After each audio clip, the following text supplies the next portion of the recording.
Halo semuanya, kami dari kelompok 1, yaitu saya Adel, Angel, Dori, Pais, dan Sezi. Kami akan membahas mengenai perpajakan. Nah, jadi ini adalah peta konsep yang akan kami bahas di presentasi kali ini.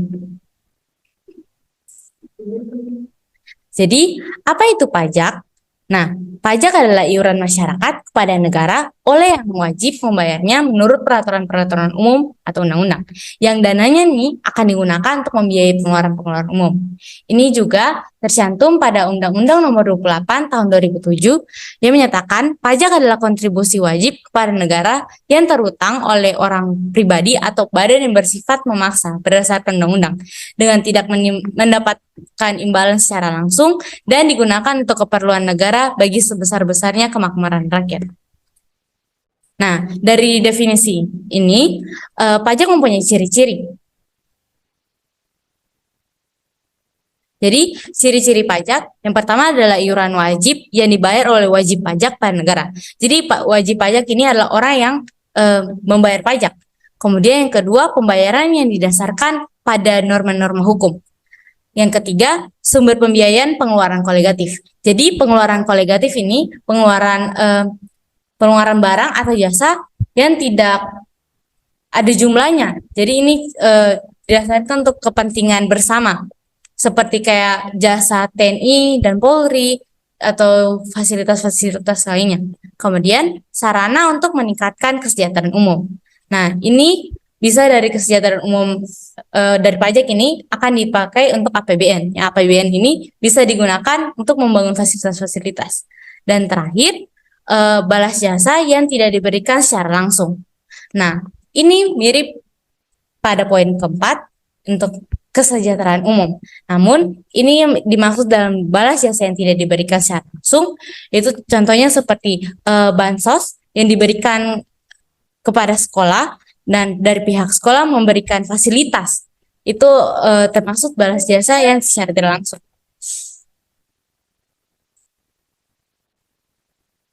Ya, jadi selain pajak ada 4 pungutan resmi lainnya. Yang pertama itu ada retribusi. Retribusi ini pungutan yang hanya diberikan kepada masyarakat yang menggunakan fasilitas tertentu.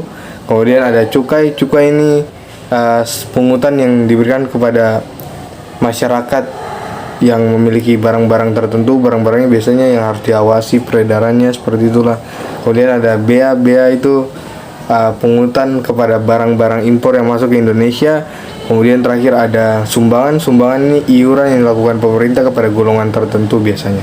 Nah, jadi terdapat perbedaan antara 4 pungutan resmi ini sama pajak. Yang pertama adalah pajak ini bersifat wajib bagi seluruh masyarakat. Seluruh masyarakat wajib bayar pajak. Sedangkan untuk 4 pungutan resmi ini tidak wajib, karena hanya masyarakat tertentu yang menggunakan fasilitas tertentu atau memiliki barang-barang tertentu saja yang harus membayar pungutan tersebut. Kemudian buat pajak ini dampaknya secara tidak langsung dirasakan semua orang, karena uang pajak kan untuk pembangunan dan lain-lain. Sedangkan untuk 4 pungutan resmi lainnya ini biasanya hanya kelompok pengguna fasilitas tertentu itu saja yang merasakan. Berikutnya mengenai asas-asas pemungutan pajak. Menurut Adam Smith, terdapat 4 asas pemungutan pajak, yakni equality, certainty, convenience of payment, dan economics. Asas equality menekankan mengenai keseimbangan berdasarkan kemampuan tiap subjek pajak. Kemudian, untuk asas certainty yang secara harfiah diartikan sebagai kepastian, menekankan mengenai kepastian pemungutan pajak. Misalnya hukum-hukum yang mengatur pajak, kemudian kepastian mengenai subjek dan objek pajak, juga kepastian mengenai tata cara pemungutan pajak. Yang ketiga ada convenience of payment. Asas ini menekankan saat dan waktu yang tepat dalam memenuhi kewajiban perpajakan. Dan yang terakhir, asas economics menekankan pentingnya prinsip ekonomi dalam pemungutan pajak.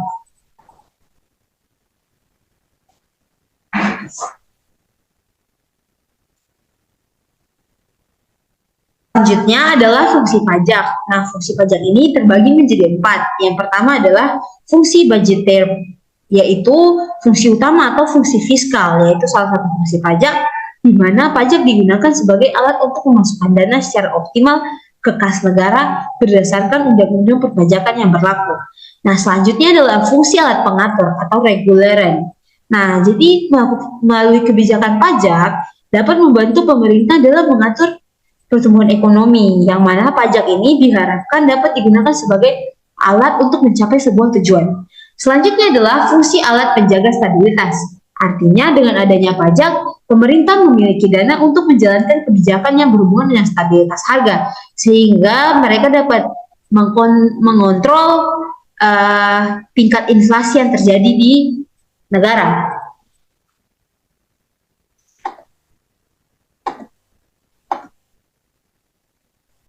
Nah, selanjutnya adalah yang terakhir adalah fungsi sarana redistribusi pendapatan. Nah, ini merupakan pemanfaatan pajak untuk membuka lapangan pekerjaan dan berupaya membangun sarana dan infrastruktur. Selain itu untuk memeratakan pendapatan serta meningkatkan kesejahteraan masyarakat secara menyeluruh. Nah, selanjutnya adalah tarif pajak. Nah, tarif pajak ini terbagi menjadi 4. Yang pertama ada tarif proporsional. Tarif proporsional merupakan tarif yang tetap atau sejenis untuk setiap jumlah penghasilan. Contoh negara yang menerapkan tarif proporsional ini adalah Hungaria. Nah, yang kedua adalah tarif progresif, di mana penetapan tarif pajak dibayar semakin besar jika penghasilan bertambah. Contoh negara yang menerapkan tarif ini adalah Portugal. Sedangkan yang ketiga adalah tarif degresif, yaitu lawan dari tarif progresif, di mana tarif pajak akan semakin menurun untuk pendapatan yang semakin meningkat. Contoh negara yang menerapkan ini adalah Aruba, Swedia, Belanda, dan Spanyol. Nah, yang terakhir adalah tarif tetap. Itu berarti besarnya pajak dikenakan tetap dengan jumlah rupiah yang tertentu. Nah, contoh negara yang menerapkan ini adalah Bulgaria. Nah, berikut adalah manfaat-manfaat dari pajak. Yang pertama, pajak itu setelah dikumpulkan dapat digunakan untuk membangun infrastruktur seperti jembatan, rel kereta, dan lain-lain. Kemudian ada juga digunakan sebagai dana alokasi umum, untuk pemilihan umum, dan juga untuk penegakan hukum, subsidi, untuk meningkatkan kualitas kesehatan, kemudian untuk meningkatkan kualitas pendidikan, untuk meningkatkan juga keamanan negara, alam, untuk mitigasi bencana, mengembangkan budaya, dan meningkatkan hal-hal yang dapat membuat negara menjadi lebih baik ke depannya. Nah, selanjutnya ada jenis-jenis pajak. Nah, jenis-jenis pajak ini dibagi berdasarkan siapa yang menanggung pajak, lembaga yang memungut pajak, dan sifatnya. Untuk yang pertama, jenis-jenis pajak dibagi berdasarkan siapa yang menanggungnya. Nah, siapa yang menanggungnya ini dibagi lagi menjadi 2, yaitu pajak langsung dan pajak tidak langsung. Pajak langsung atau direct ini merupakan pajak yang dikenakan secara berkala dan langsung terhadap seseorang atau suatu badan usaha. Nah, contoh pajak langsung ini ada pajak penghasilan atau PPh dan pajak bumi dan bangunan atau PBB. Kemudian ada pajak tidak langsung atau indirect, di mana pajak tidak langsung ini merupakan pajak yang dikenakan atas suatu perbuatan atau peristiwa. Contoh pajak tidak langsung ini ada pajak pertambahan nilai dan pajak penjualan. Kemudian yang kedua, jenis-jenis pajak ini dibagi menjadi jenis-jenis pajak ini berdasarkan lembaga yang memungut pajaknya. Pertama ada pajak negara. Pajak negara merupakan pajak yang dipungut langsung oleh pemerintahan pusat. Contohnya itu ada pajak penghasilan, pajak pertambahan nilai, dan pajak penjualan barang mewah.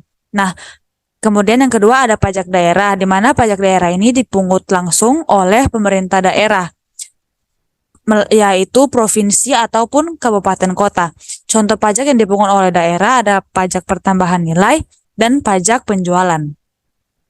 Nah, contoh jenis pajak provinsi itu ada pajak kendaraan bermotor, bea nama kendaraan bermotor, pajak BBM, pajak air permukaan, dan pajak rokok. Kemudian untuk jenis pajak kabupaten atau kota ada pajak hotel, pajak restoran, pajak reklame, pajak parkir, pajak air tanah, pajak bumi dan bangunan, pajak mineral bukan logam dan batuan, pajak sarang burung walet, pajak penerangan jalan, dan bea perolehan hak atas tanah dan bangunan. Nah, kemudian yang terakhir ada jenis-jenis pajak berdasarkan sifatnya. Yang pertama ada pajak subjektif, di mana pajak ini berpatokan pada si subjeknya atau si wajib pajaknya ini. Contohnya itu ada pajak penghasilan dan pajak bumi bangunan. Kemudian yang kedua ada pajak objektif, di mana pajak ini dipungut berdasarkan objek tanpa memperhatikan si wajib pajaknya. Contoh pajaknya itu ada pajak penjualan dan pajak cukai. Terima kasih.